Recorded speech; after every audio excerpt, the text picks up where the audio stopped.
Hello everyone, welcome back. स्वागत है आपका ज्योमेट्री और मेंसुरेशन की इस वीडियो लेक्चर सीरीज़ पे। इसके पहले वाले वीडियो लेक्चर में मतलब वीडियो नंबर 4 पे मैंने कुछ क्वेश्चंस आपसे डिस्कस किए थे लाइन एंड एंगल के। तो वीडियो नंबर 4 में वीडियो नंबर 5 में वीडियो का 4 का ही कंटिन्यूशन होने वाला है। इस वीडियो में पिछले वीडियो का ही कंटिन्यूशन आपको बताऊँगा, तो एक बार पिछला वीडियो अच्छे से देख कर रहिएगा, ठीक है। फिर उसके बाद आप इस वाले वीडियो पर फोकस कीजिएगा। यहाँ तक कंफर्टेबल है अपन, इतना समझ गए, ठीक है। चलिए अब एक बार इत्मीनान से सुनते हैं। पिछले वाले वीडियो में मैंने आपको क्वेश्चन नंबर 6 होमवर्क में दिया था, ये लिखा हुआ है। तो एक बार क्वेश्चन नंबर 6 आपको मैं अभी सॉल्व करके बता देता हूँ, ठीक है। एक बार जैसे मैं क्वेश्चन 6 बताऊँगा, फिर उसके बाद मैंने कुछ नए क्वेश्चन भी आपके लिए सोचे हुए, फिर वो नए क्वेश्चंस भी आपको मैं सॉल्व करके इसी वाले वीडियो लेक्चर में बताने वाला हूँ, ठीक है। चलिए क्वेश्चन नंबर 6 एक बार सुन लेते हैं। क्वेश्चन 6 में मेरे को गिवन था कि OP और RS दोनों एक दूसरे के पैरेलल हैं और PQR मतलब ये वाला एंगल आपसे पूछ रहा था और ये डेटा भी आपको साथ में गिवन था। ये था वो क्वेश्चन, ठीक है। एक बार जैसे आप इसको सॉल्व करेंगे तो किस तरह से सॉल्व होगा एक बार देख लीजिए इत्मीनान से। मैं एक लाइन खींचूंगा, एक लाइन OP को एक्सटेंड करते हुए। तो मैंने ये जो डॉटेड लाइन खींची है, मैंने इस OP को आगे बढ़ा दिया है, बस मैंने OP को एक्सटेंड कर दिया। तो आप अपने हिसाब से ऐसा थोड़ा मोड़ा चेंजेस कर सकते हैं। OP को आगे तक ले गए या फिर कोई पैरेलल में लाइन ड्रॉ कर लिए, ये कंसिडरेबल होता है, आप इसे कर सकते हैं इतना। तो मैं इसे आगे खींच कर ले गया, ठीक है। अब आपको दिखाई देगा क्योंकि OP और RS आपस में पैरेलल है और इसीलिए अगर ये 130 डिग्री है तो ये भी कितना होगा, 130 डिग्री होगा। मतलब ये जो दोनों हैं ये एंगल इक्वल होंगे। आप मुझे बताओ ये दोनों कौन से एंगल होते हैं जो इक्वल हो जाते हैं? ये दोनों होते हैं करस्पॉन्डिंग एंगल, है ना। करस्पॉन्डिंग एंगल होते हैं जो इस तरह से इक्वल हो जाते हैं। कंफर्टेबल है अपन? तो ये हो गया 130। अब क्योंकि एक लाइन पर बनने वाले सारे एंगल की वैल्यू होती है 180 डिग्री। अब उसमें 130 तो ये वाला सेक्शन ले चुका, टोटल 180 था जिसमें 130 ले चुका। तो ये जो छोटा वाला जो सेक्शन बचेगा, दिस वन, ये वाला जो बचेगा छोटा वाला, तो 180 में से 130 माइनस हो जाएगा। टोटल होता है 180, उसमें से 130 तो उस तरफ चला गया, तो इस तरफ के लिए बचा ओनली 50। समझ में आ गया ये छोटा वाला कैसे 50 बना, ठीक है। और वैसे ही ये लाइन पर बनने वाले सारे एंगल का वैल्यू होगी 180, जिसमें से 110 तो निकल गया, तो यहाँ पे कितना बचेगा 70। यहाँ तक कंफर्टेबल है, इतना क्लियर हो गया।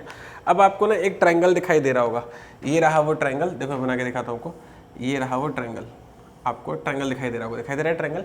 और ट्रायंगल के हम लोग को ये वाला फंडा पता है कि इंटरनल एंगल का सम, वीडियो नंबर 2 में ही बताया था कि ट्रायंगल में इंटरनल एंगल का सम, इंटीरियर एंगल का सम होता है 180 डिग्री। किसी भी त्रिभुज के अंतः कोणों का योग होता है 180 डिग्री। तो उसमें 70 और 50 तो ये निकल गया, तो 70 और 50 होता है 120। तो 180 में 120 तो निकल गया, 180 में 120 निकल गया, तो क्वेश्चन मार्क के लिए कितना बचा, 60।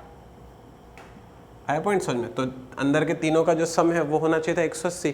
तो ऊपर 70 और 50 पहले से ले चुका था वो, तो टोटल 180 में 70 और 50 मतलब 120 ले लेगा, तो नीचे के लिए तो 60 ही बचेगा ना। तो इस क्वेश्चन का राइट आंसर है, क्वेश्चन 6 का राइट आंसर है 60। अगर आपने कमेंट सेक्शन में आंसर 60 डाला होगा, शाबाश, आपने बहुत बढ़िया किया। अब हम लोग चल रहे हैं क्वेश्चन नंबर 7 पर। एक बार क्वेश्चन नंबर 7 सुन लेते हैं इत्मीनान से। क्वेश्चन नंबर 7 में आपको गिवन है कि AB और CD पैरेलल है। This is AB, this is CD, ये दोनों जो है ना आपको पैरेलल गिवन है, ठीक है। अब आपको क्या करना था, Y की वैल्यू निकाली थी और साथ में ये भी डेटा कुछ गिवन था आपको। तो मैं क्या करने वाला हूँ, बिल्कुल क्वेश्चन नंबर 6 की तरह क्वेश्चन नंबर 7 में ही फंडा अप्लाई करूंगा। मैं इसमें इसे एक्सटेंड करने वाला हूँ, ठीक है। मैंने इसे एक्सटेंड कर दिया, मतलब ऊपर की तरफ बढ़ा दिया। तो जैसे मैंने ऊपर की तरफ बढ़ाया, तो अब क्योंकि AB और CD पैरेलल था, तो इस वजह से क्या होगा, अगर ये Y है तो ये भी Y होगा, ये दोनों इक्वल होंगे। और ये कौन सा एंगल होता है, करस्पॉन्डिंग एंगल, संगत कोण होता है वो, एग्री। और एक लाइन पर बनने वाले सारे एंगल का सम होता है 180 डिग्री। अब उसमें 130 तो इस तरफ आ गया, तो इसके लिए 180 में से 130 कट जाएगा, तो इसके लिए कितना बचेगा, 50। कंफर्टेबल है अपन? तो ये छोटा वाला है 50, ऊपर वाला है 20 और इस तरफ है Y। अब ये आपको ना एक ट्रायंगल दिखाई दे रहा होगा, ये रहा वो ट्रायंगल, देख लो भाई वो ट्रायंगल, ये आपको एक ट्रायंगल दिखाई दे रहा होगा, दिखाई दे रहा है एक ट्रायंगल, ओके है। तो एक ट्रायंगल पर बनने वाले सारे इंटीरियर एंगल का सम कितना होता है, 180 डिग्री। तो ट्रायंगल के सभी अंतः कोणों का योग होता है 180 डिग्री, जिसमें से ये है 50 और ये है 20। तो 50 और 20 मतलब कि 70 ऑलरेडी लिया जा चुका है। तो 180 में 50 और 20 70 ऑलरेडी ले चुके हैं। तो कितना बचेगा Y के लिए, 180 में 70 माइनस करूँगा तो आंसर आएगा 110 डिग्री। तो क्वेश्चन नंबर 7 का राइट आंसर है 110 डिग्री। कंफर्टेबल है मन, ठीक है। 7 क्वेश्चन मैं बना चुका हूँ। एक बार वीडियो को पॉज करो, स्क्रीनशॉट लो और क्वेश्चन नंबर 8, 9 और 10 पर ज़रा कोशिश करो। 8, 9, 10 का आंसर अभी आप सॉल्व करके पहले कमेंट सेक्शन में डालेंगे, उसके बाद आप मेरा सॉल्यूशन सुनेंगे, ठीक है। 7 क्वेश्चन बता चुका हूँ, 3 क्वेश्चन तो आप करके देखो। चलिए, आई होप कि आपने 8, 9, 10 का आंसर कमेंट सेक्शन में डाला होगा। मैं क्वेश्चन नंबर 8 आपको सॉल्व करके बताता हूँ, एक बार सुन लीजिए। क्वेश्चन नंबर 8 क्या कहते हैं, ज़रा ख्याल करते हैं। क्वेश्चन नंबर 8 पर मुझे AB और CD दोनों पैरेलल गिवन है, AB एंड सी डी, ये दोनों आपस में पैरेलल है, गिवन है। और एफ एच और बी भी पैरेलल है, ये एफ एच और ये बी, ये भी दोनों आपस में पैरेलल है, वो भी मुझे गिवन है। अब बोल रहा है एंगल एफ एच ई की वैल्यू क्या, एंगल एफ एच ई की वैल्यू क्या होगी। तो पहले आप ढूंढ लो कि एफ एच ई है कहाँ पर। तो आप देखोगे तो एफ एच ई आपको यहाँ पर मिलेगा, तो आपको इसकी वैल्यू आपसे पूछ रहे हैं। कंटेंट आ गया समझ में। अब देखो ये कैसे सॉल्व होगा भाई। सी मुझसे इस वाले एंगल की वैल्यू पूछा है ना, तो मैं क्या करने वाला हूँ, मैं इस वाली लाइन को ना थोड़ा सा एक्सटेंड कर देता हूँ ऐसे, ये अच्छे, इसे मैंने एक्सटेंड कर दिया, ठीक है। और मुझे पता है कि एक लाइन पर बनने वाले सारे एंगल का सम कितना होता है, 180 डिग्री होता है। अब 180 डिग्री में 60 और 50 मतलब 110 तो ऑलरेडी वो ले चुका है, तो 180 में 110 ऑलरेडी वो ले चुका है, तो आपके लिए बचेगा 70, तो ये हो गया 70 डिग्री। यहाँ तक कंफर्टेबल है अपन। तो मैं ये कहने की कोशिश कर रहा हूँ, आप अगर थोड़ा सा गौर करोगे तो आपको दिखाई देगा बहुत आराम से, थोड़ा सा अगर गौर करोगे तो कैसा सीन बन रहा है, ज़रा एक बार इत्मीनान से देख लो। ये जो दोनों है ना, ये दोनों पैरेलल लाइन्स है। कौन दोनों पैरेलल है, देखो आपके लिए ग्रीन कलर यूज़ कर रहा हूँ, ये दोनों पैरेलल लाइन्स है, this one and this one, ये दोनों आपस में पैरेलल लाइन्स है, ठीक है। अब मैंने पैरेलल लाइन्स में करस्पॉन्डिंग एंगल बता रखा है, अब आपको करस्पॉन्डिंग एंगल समझ में आना चाहिए। ये वाला 70 और ये वाला angle, this one and this one, ये और ये दोनों ही आपस में इक्वल होंगे और वो है करस्पॉन्डिंग एंगल। ये अगर 70 है तो ये भी कितना हो जाएगा, 70 हो जाएगा, ठीक है। आप ये लॉजिक अप्लाई कर सकते थे। और अगर मान लिया आपको दिखाई दे रहा हो कि ये भी मैंने आपको बताया था, नंबर 4 करके मेरा रूल था पिछले वाले वीडियो में, कि 70 और ये मान लिया एक्स है, इन दोनों का सम 180 डिग्री होना चाहिए, ठीक है। पॉइंट है क्या समझ में। तो कंटेंट क्या बन रहा है, कंटेंट ये बन रहा है कि क्योंकि जो है, क्योंकि ये 70 है तो ये भी होगा 70, दिस इज 70, दिस इज 70, ये बनेगा अपना विच इज करस्पॉन्डिंग एंगल। और एक लाइन पर बनने वाले सारे एंगल का सम कितना होता है, 180 डिग्री। तो ये रही वो लाइन जिस पर सारे के सारे एंगल बन रहे हैं, ये रही वो line, this is the line, this is the line जिस पर वो एंगल बन रहा है। तो सारे एंगल का सम कितना होगा, 180 डिग्री। ये 70 हो गया तो ये कितना होगा, अब 180 डिग्री टोटल सम होता है, जिसमें 70 तो लिया जा चुका है, 70 ले लिया तो कितना बचेगा, 110 डिग्री। तो इस क्वेश्चन का राइट आंसर होने वाला है 110 डिग्री। देखो ज्योमेट्री ना ऐसे ही पढ़ा जाता है, मतलब कि आपको फोटो में ही सोचना होता है, फोटो में ही काम करना होता है, कंसेप्ट आपको पता होना चाहिए, आपके माइंड में होना चाहिए, फिर आपको उसमें फोटो देख देख कर अप्लाई करना आना चाहिए। ज्योमेट्री जो है पूरा फोटो का खेल है, आपको फोटो के साथ में एंगल्स वगैरह के साथ में खेलना आना चाहिए। आपको अगर फोटो वगैरह बहुत अच्छे से समझ में आ रही है तो आपको ज्योमेट्री बहुत अच्छे से समझ में आएगा। तो फोटो में इस तरह से मैं चेंजेस करूँ ना, ये सारे आपको सीखने हैं, यही ज्योमेट्री को सॉल्व करने का सही तरीका होता है। अब जैसे इसे देखो, इस टाइप का क्वेश्चन मैं ऑलरेडी इसके पिछले वाली वीडियो में आपको बता चुका हूँ, जरा आप सॉल्व करके देखिए भाई खुद से।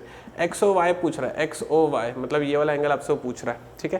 तो मैंने कहा था कि आप ऐसे एक लाइन खींच लो जिससे ये जो है जेड बन जाएगा। अब देखो आपको 2 जेड दिखाई दे रहे होंगे, एक ये रहा वो जेड और एक ये रहा वो जेड, है ना, ये रहा वो जेड। तो मैं अलग कलर यूज़ कर लेता हूँ आपके लिए, ये मैंने ग्रीन कर दिया, तो आपको 2 जेड दिखाई दे रहे होंगे। और मैंने आपको बताया था कि जेड जब भी बनता है तो हमेशा बनता है ऑल्टरनेट एंगल एकांतर कोण। आपको ये दिमाग में रखना ना, कंसेप्ट एक बार दे दिया मैंने। तो जेड जब भी बनता है तो वो बनता है ऑल्टरनेट एंगल एकांतर कोण। तो किस तरीके से बनता है एक बार इत्मीनान से देख लो। ये है 125 डिग्री, है ना, ये 125 डिग्री है। तो एक लाइन पर बनने वाले सारे एंगल का सम कितना होता है भाई, 180, है ना। तो ये है वो लाइन जिस पर सारे एंगल बनेंगे।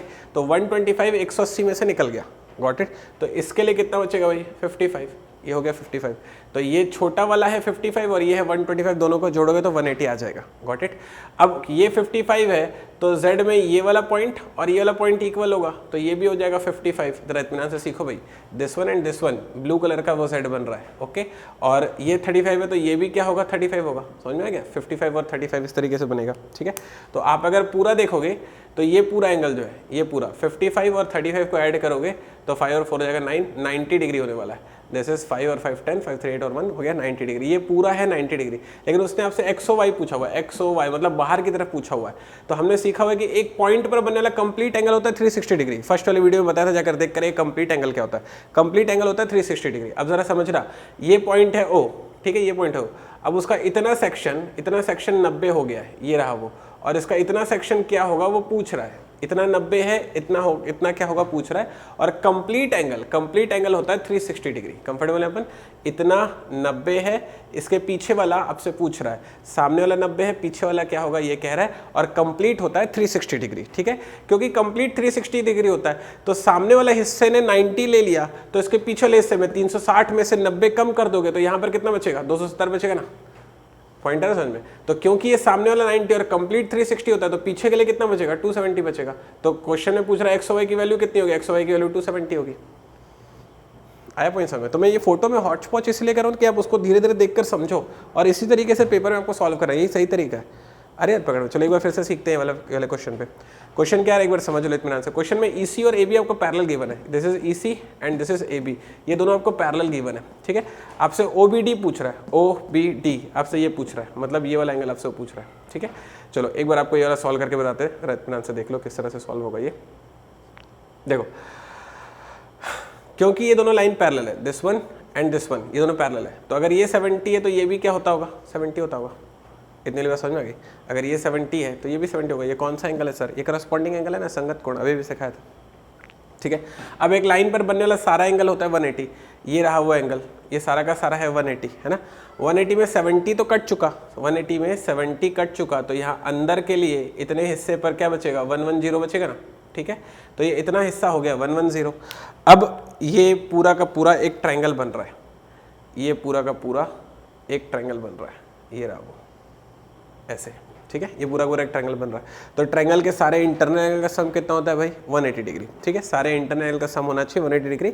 तो 110 और 20 ले चुका, 110 और 20 को ऐड करके होता है 130, तो 130 180 में ले चुका, 180 में 130 ले चुका, तो आपके लिए बचेगा 70 डिग्री। 70 डिग्री इसका राइट आंसर है, समझ गए अपन। तो 110 और 20 130 ले चुका, 180 में 130 ले चुका, आंसर हो गया 70 डिग्री। कंफर्टेबल है अपन इसमें, ठीक है, ये हो चुका।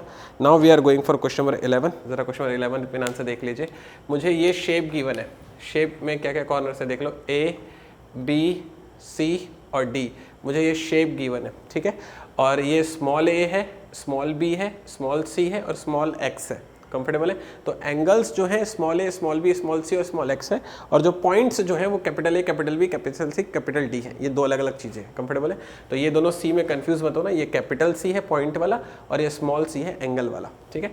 अब आपसे पूछ रहा है कि एक्स की वैल्यू क्या होगी, ये है एक्स, आपसे पूछ रहा है एक्स की वैल्यू क्या होगी, और ये रिलेशंस गिवन है, मतलब ऑप्शंस आपको गिवन है। तो आपको ये बताना है कि एक्स की वैल्यू में कौन सा वाला ऑप्शन सही होने वाला है। मैंने आपको 10 प्रॉब्लम करके बता दिए, 11वीं प्रॉब्लम आपके लिए इस वीडियो का होमवर्क होने वाला है। आप इस वाले क्वेश्चन को इत्मीनान से सॉल्व कीजिएगा। नेक्स्ट वाले वीडियो में मैं नए वाले कंसेप्ट के साथ मिलूंगा और साथ में आपको ये प्रॉब्लम भी सॉल्व करके बताऊंगा।